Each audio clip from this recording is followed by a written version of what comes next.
Well, the showdown, which Donald Trump admitted was bound to be fantastic.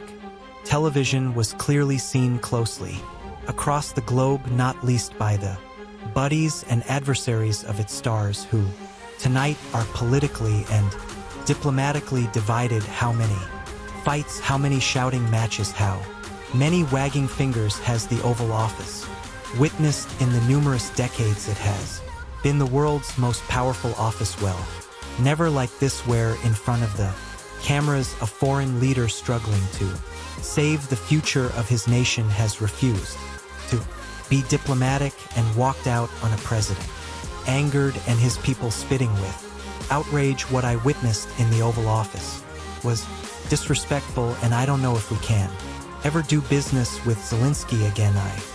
I believe most Americans witnessed a guy that they would not want to go in business with. The way he approached the president was simply over the top, in sign of the widening definite diplomatic rift between Washington and Europe. Backing the Ukrainian president across the Atlantic was instant. Dear Ukrainian friends, you are not alone, said Poland's Prime Minister. Dear Vladimir, said Germany's probable next leader, we stand with Ukraine in good and trying times. We must never confuse aggressor and victim in this awful war. Visit to Portugal tonight.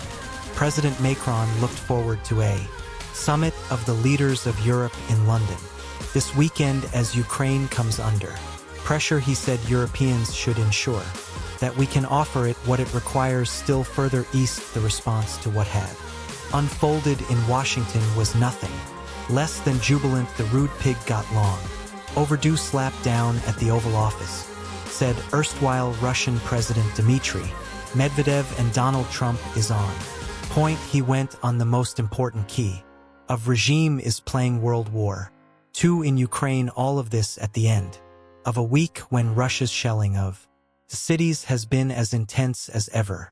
President Zelenskyy, who was attempting only to explain to offer arguments, and he was in the minority in this discussion. There was President Trump, J.D. Vance, the vice president, and he was alone, and he is not native speaker, but in spite of this he was defending his nation, his people. He has no other choice, but to defend us since he came to power. America and Europe have been united in their backing for this man. In a few nervous TV minutes in the White House today, that unity collapsed, and Europe now questions its security. It hasn't had to respond for a lifetime. G. Vincent, News at 10.